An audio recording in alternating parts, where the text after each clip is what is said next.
So, Kuya Sandy, welcome sa Kwentong Drawing Podcast. Pero welcome sa akin dito sa iyong art din, no? At nakakatuwang nakapaligiran ka ng maraming paintings. For our listeners, could you tell us a bit about yourself? Like siguro yung roots nyo, saan kayo sa Pilipinas galing, and kung paano kayo napunta dito sa Canada? Ayun, sa mga manonood. I'm Sandy Lubugin. Tubong ako, Magdalena, Laguna. Lagueño. So, taga Magdalena, Laguna ako. Tapos, presently, yung mga kapatid ko nasa Santa Cruz. Kasi nandun din yung mother side ko, Santa Cruz, Laguna. So, basically, Laguna na kami. Santa Cruz, Laguna. Doon na yung mga kapatid ko. Parents ko, wala sila. Tapos 2013 ako napunta rito. 2013. Oh, tagal na. Yun, sakto. Team Mortons, baka naman. Dahil sa teams. Oh, okay. Yes. Pero dahil sa teams. Dahil muna sa Starbucks. Kasi nagtatrabaho sa Starbucks. Barista kayo dati? Barista ako sa Starbucks. Yun. Sa isang requirements para makapunta dati sa Anong entry yun? Temporary foreign worker nung mga times na yon. During that time na kalakasan nung pag-hire ng Tim Hortons, marami sa aming mga taga Starbucks nag-apply papuntang dito, Canada. Mga pinalad. Tapos 2016, pinalad na PR. Wow. Bilis 2013 kanyo? Then after 3 years? 3 years. Ayos Sinuwerte lang nakapasok doon sa pilot project dati na provincial nomination. Hindi ko alam na pwede pala ako, eligible na pala. Oo, okay. So may tungwalan na sa akin si Sir Oliver. Sabi niya, bro, pasok yung mo. Yun. Pinalad yun. Kaya, yan. Ayos Yung teams na, yan, kabit na ng... Bituka. Bituka Jordi natin dito. So, tapos ilang years kayo ditong nag-teams mga... Kasi 9 years kayo sa barista kayo ng Starbucks. 2013, 2016, nag-double job ako. Bumalik ako konti sa Starbucks. Parang... Starbucks dito? Pinagsabay ko. Pareho lang ba? Pag kunyari experience ka lang, transferable ba yung Starbucks skills? Hindi. Iba, di ba? Iba siya. Ibang company kasi. Iba may hawak. Tapos, siguro mga 5-6 years din ako sa 5 yata, 5 years. Sa Teams. Tapos yun, nagkaroon na ibang trabaho sa medyo trades industry. Oh, okay. Nakapasok ibang sa machining. Ibang skill yun. Ibang machinist skill. kayo, wow. Machinist, Ayos Pansin ko sa mga immigrants, mga immigrant worker talaga, parang pinaka entry nila or yung skill na pwede lang pasukan na mabilis. I mean, hindi naman mabilis. Yung pinaka-common. Pinaka-common. Yung sa may food. Food-related. Yeah. Kasi yun yung mabilis na. Yun yung ino-open Yeah. Kasi yung ibang field, hindi naman hira. Essential dito ang yung mga kape, gano'n. At saka siguro, dahil yung mga Canadians or medyo hindi sila inclined magtrabaho sa ganun. Iba. May mga lugar pagpunta mo, puro mga Canadians yung work. Pero pag majority parang immigrants yung nag-work there. Bago ako mag-Starbucks, nag-read pa ako sa food sa restaurant din Yan, marami na ako napagtrabaho. Sa Riyadh? So, nag-cross country na rin pala? Hindi. Bali yung Riyadh ko, matagal na yun kasi... Okay. I mean, you've been to different countries na. Ayos 7 years din ako sa Riyadh. Oh, wow. Kasi as early as 2021, nasa abroad na ako. 21 years old. Okay. Nagsa-Saudi na ako noon. Pero parang doon na ako nalinya sa ganun. Although hindi talaga yun yung gusto kong Pero nagkaroon na experience, kailangan mag-work. So, nung nasa Pilipinas pa kayo, nasa barista, gano'n, tapos nung napunta kayo sa Riyadh, ginagawa nyo itong visual arts? On the side. Parang, nandyan sa lagi. Parang, nung nasa Riyadh, kahit pa paano may mga nagpa-commission. Okay, that's portrait, good. Portrait. Yung, lang, lapis lang. Well, doon pala ako first, doon pala ako nakagamit ng ng paint. Kasi napasok ako doon sa, kahit na nag-restaurant ako, shoutout sa mga taga Herpy. Herpy sa Riyadh. Yun yung trabaho ko, yung company ko. Okay. Herpy Food. Okay. Parang yung local, nila, local. Parang sa atin, Jollibee doon naman. I see. Okay. Kainan. Okay. Yun. And nabigyan ako ng chance to work in their advertising department. Yes, nakapasok ako. Okay. So, parang nakawala ako ng ilang taon sa food. Pero same company, napasok ako sa advertising. Anong ginagawa sa advertising? So, gumagawa ng mga signage. Yung para sa company rin, mga signage nung anong medium? Mga menu boards. Digital or so meron kaming design. Okay, may designer. Okay. Kami yung taga-buo ng mga okay, production kayo. Production kami. So mostly mga stickers. Ina-apply nyo? Oo. Transfer. Ang dami yung skill, kuya. Kaya yung pag mga stickers, sticker cutting, gagawa ko rin yan dati. So, yun. Doon ako na kahit paano bumalik yung kasi on and off yung hindi mo na that time, hindi ka naman iniisip na magiging artist ba mo or magiging pintor ba ako. So, yun, nagre-read ako, may mga may nagpapagawa kahit pa paano, sideline, di ba? Pero pencil lang yan. Yung graphite, mga portrait. Tapos nung bumalik na ako ng Pinas, matagal akong hindi nag-drawing. Kaso nung sa Starbucks kasi, di ba, dati yung menu boards dyan, parang yung daily offerings board nila, kailangan gawin ng isang kung sino marunong sa arts. Yung talagang... Yung chalk ba? Chalk pen. Parang ata yan eh. It's a thing sa mga cafe. Yan, yung chalk ang ginagawa. Pero ngayon, hindi na masyado eh. So yun, kahit pa paano bumalik yung interest ko sa Tapos on the side, drawing. Pero mostly, hindi ko natatapos eh. Tapos, ayun na, nung pagpunta ko rito, ganun din. Parang konti-konti lang. Ang hirap i-full-time, no? Ang hirap siya. Until COVID. COVID, up to now, yung tuloy-tuloy ko.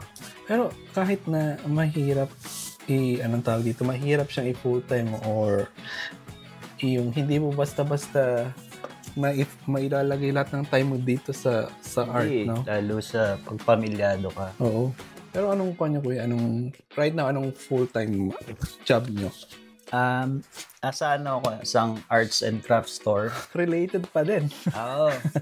Na kahit paano, it helps nice. Dun sa like, Lois sa Michael's. Yeah. Nag-ano rin ako, food delivery on the side.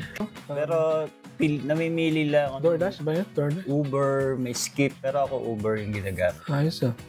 So, parang nag-registered kayo as self-employed? Parang ganun. Ganun naman siya eh, pag sa mga self-employed. Pero pinipili nyo lang? Pili lang ako. Dito lang sa Yung mga around, dito lang? 5 to 10 kilometers. Pag sa mga west, di nyo na...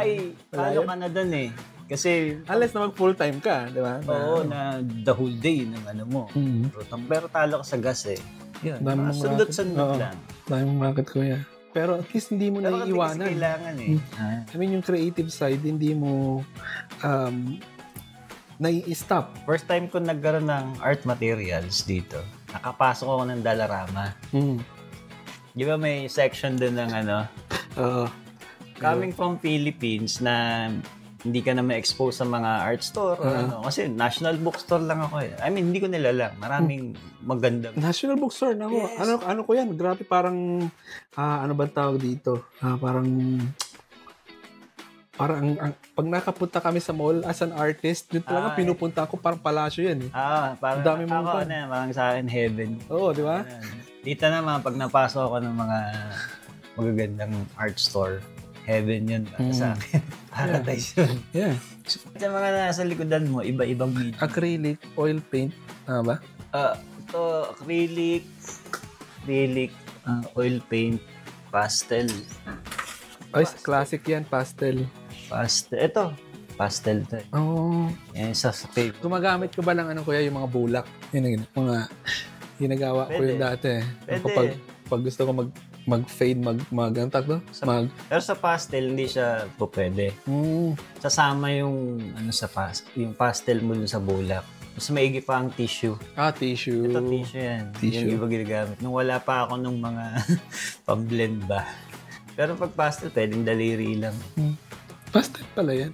Feeling ko para siyang colored pencil. Yan. Ang colored pencil ngayon pala ako nakabili. Recently. In my entire 50 years. Ngayon pala ako nagkaroon. Na-try nyo na lahat halos, no? Siguro. Gano'n ka-importante yun kaya yung meron kang meron kang kapwa artist or yung pagkikipag-socialize sa mga fellow artists. Sobrang laki niya. I'm talking with para sa grupo na rin yung grupo namin dito. Natin. Siguro kung ako personally na-inspire ako sa drive nila eh. So, parang lahat kayo eh. Maghihigitan na kayo niyan na, siya nakakagawa nito. Siya sasali dito. Sali rin ako. May mga ganong factor. So, parang ikaw... Parang hilahan kayo, no? Oo, hilahan kayo. Pataas. Oo. Diba? Na mawawala rin yung yung hesitation mo na, baka hindi ako pasok dito. Baka hindi ako welcome. Isa yun sa na-feel ko, kaya parang dami ko nakikitang mga art center dito. Michael's, Dollarama. Mag-paint kayo. Kaya lang baka siguro gawin ko lang sa sarili ko. Ganyan hanggang sa na-meet ko yung mga group. Ang dami pala. Kaya nakaka-inspire. Yan din ako nung una. Para sabi ko lang, para lang sa akin. Tapos pag may nag-birthday, drawingan ko yan, bibigay ko lang. Ang ganun, bigay-bigay lang ako. Hindi pa ako nagpapabayad. Tapos, pero yun nga, nag-start talaga itong pandemic eh. Doon lang ako nag-start na yung parang naisip ko, mukhang may pera. Kasi may mag-message sa'yo na kaibigan, gawa mo ako nito. Doon na nag-start.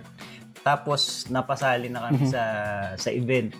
So, doon pumapasok yung anong factor nung pag meron ka connection or naging kaibigan ka, may community ka na. So, nawala na yung hesitation ko. Mas naging confident ka, no? Oo, yung thinking mo na, artist ba ako? Diba? Tapos yun, pag nakapasok ka na sa event, mas lalong dalag. Oo. Pag nalagpasan mo na yung mga unang challenge. Siyempre, self-appreciation mo yan. Nakailang events na ako. So, talagang tataas yung sabi nga sa'yo. Pag check ko kagabi, 17 events in 3 years. Kuya, isa sa mga pinaka-memorable events mo? Number 1 dyan yung artwork eh. Nakakapagod pero... Hindi pa ako nakapunta ng artwork. Yun. Gusto mong puntahan. So, salig. For the context, kuya, sa mga nakikinig, natataka sila ano yung artwork. Ano ba yung artwork dito? So, basically, every provinces may mga yearly events yan, malaking events. So, yung artwork na tinatawag namin dito is, ang organizer is, ang tawag sa kanila is White Avenue Art Walk. It's a street exhibition. Open siya. Okay. So, for 3 days pa? 2 days? 2 days. 2 days siya, yung event. Saan pumunta ng weekend? Weekend siya talaga lagi. Okay. Lagi siyang weekend. Okay. So, every year, parang naging, ilang taon na siya matagal na eh. Hindi ko maalala. Basta matagal na siya dito. Sa ibang province, may mga ganun din sila eh. So, ito yung version sa Edmonton. White Avenue Art Walk.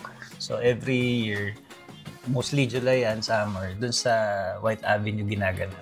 So, ilang street yun, ilang kali yung, hindi naman sarado, pero yung mga sides na, mga sidewalks. Tapos merong center area doon na nandun lahat yung Anong oras ng araw? I mean, gabi, umaga? Araw siya. Start siya ng 10.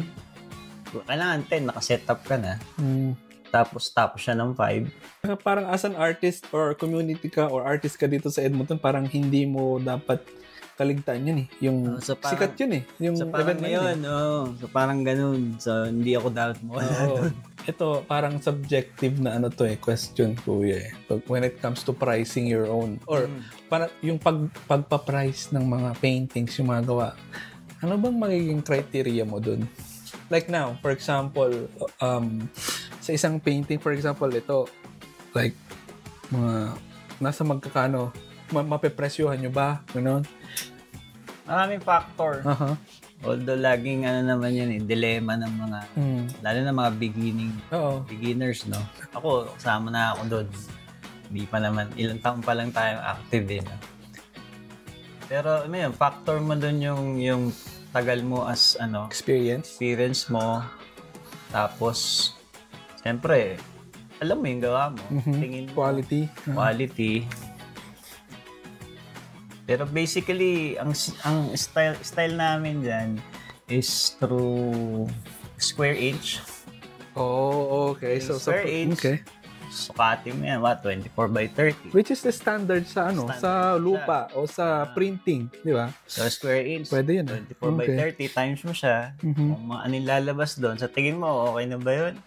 Plus yung effort mo, talent mo, dagdag mo konti. Pwede pala yung may formula, no? Okay, sige. Ganun. Keep in mind base lang siya. Para hindi yung basta inisip mo lang. Although pwede rin naman. Kasi subjective nga. Pwede isipin mo lang magkano. Like, isang guhit lang na ganun. Sabihin ko, 2,000. May mga ganun, di ba? Diba? Kaya marami yan eh. Nakita niyo ba yung respect na lang din. Lahat yan eh. Okay. Kanya-kanya ng trip. Meron ba kayong specific style or theme na binubuo sa mga craft nyo? Or kung parang ako, kahit alam lang naisip ko eh. Gusto kong magkaroon ng ganung parang nasana dapat ito yung team ko. Kahit pa paano naman, pakunti ko nililinya ko na sa like, looking forward to artwork. Parang kung dati labo-labo yung display ko. Di ba?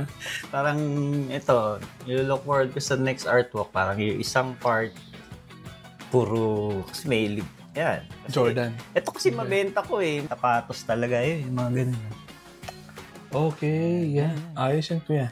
Ito gusto kong gumawa pa ng ibang mga images ng Philippine Eagle.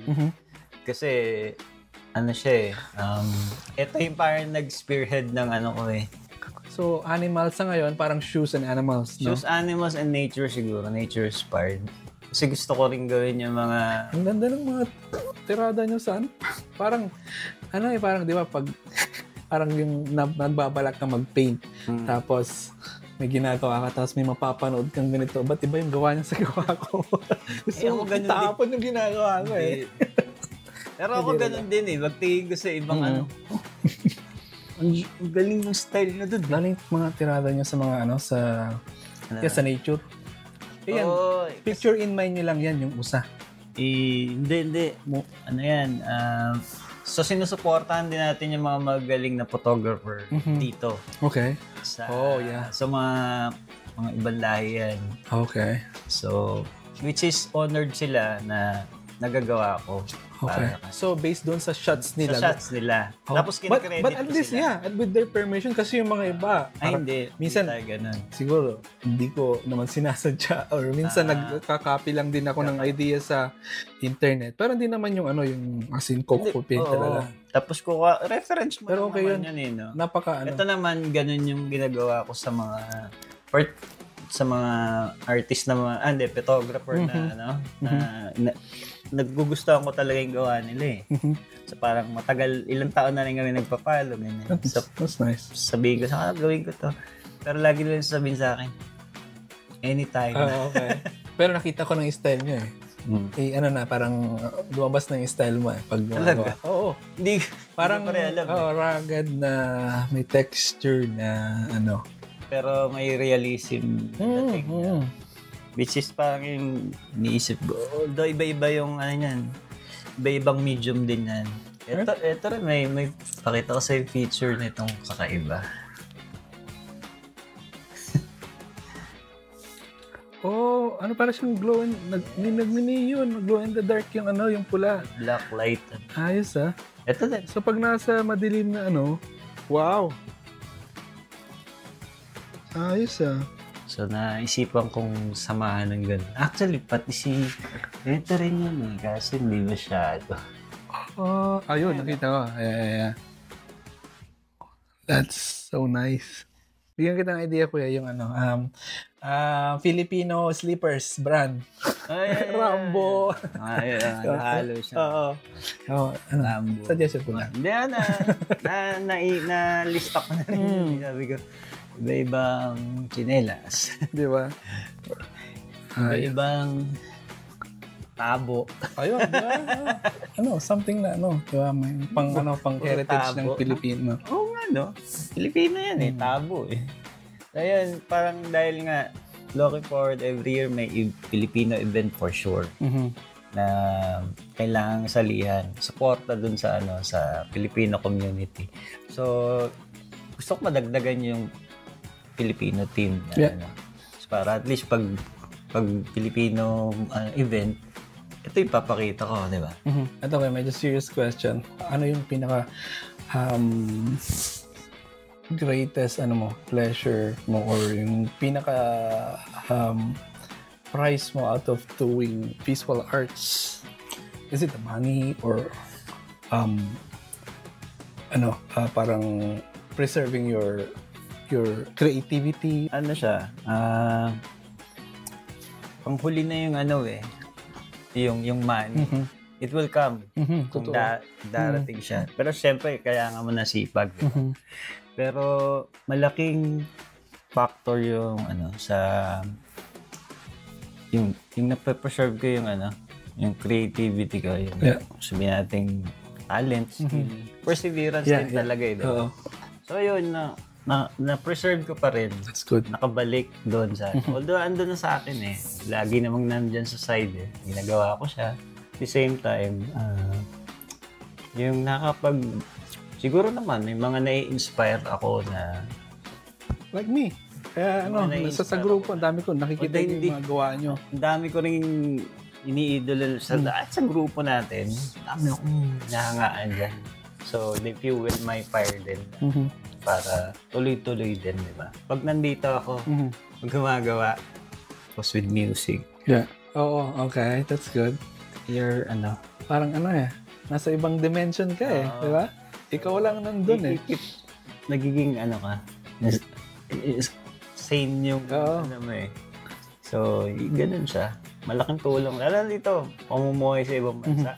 Kahit kasama ko pamilya ko. Totoo. There were times na down ka, di ba? Totoo.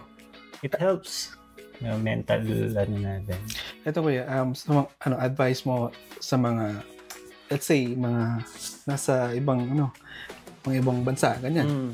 Or in general, 3 things that, pwede mong i-advise sa kanila on how to keep their craft going. Through my personality na, na sobrang matyaga. Yun, tsaga lang talaga. Tsaga? Okay. Tsaga. Huwag ka maiinip. Gawa ka lang ng gawa.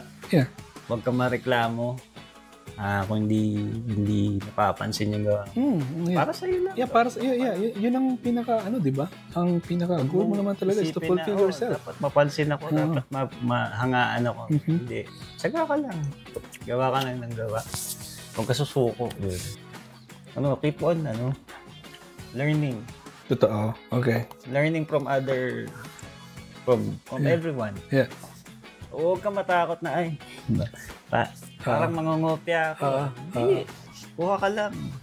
Kuha ka lang ng mga diskarte. Kasi, hindi mo na maalam lahat yan Yung mga simpleng tweak or paggamit ng ganito. Alamin mo lang yun. So, seek ka lang ng knowledge.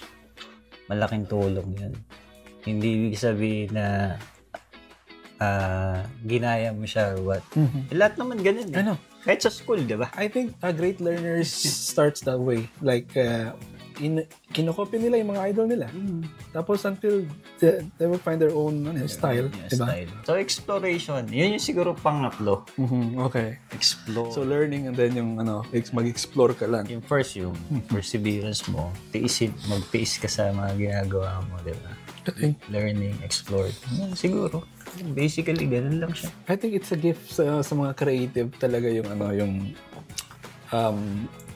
yung open-mindedness nila when it comes to art, yung itatry nila yung ganito, itatry nila yung ganitong style from an artist, or may nakita silang maganda, then they're curious about how to craft, no, kung paano i-build yun. So, yun. Kasi pag nilimit mo yung sarili mo, you're wasting your time. Yeah.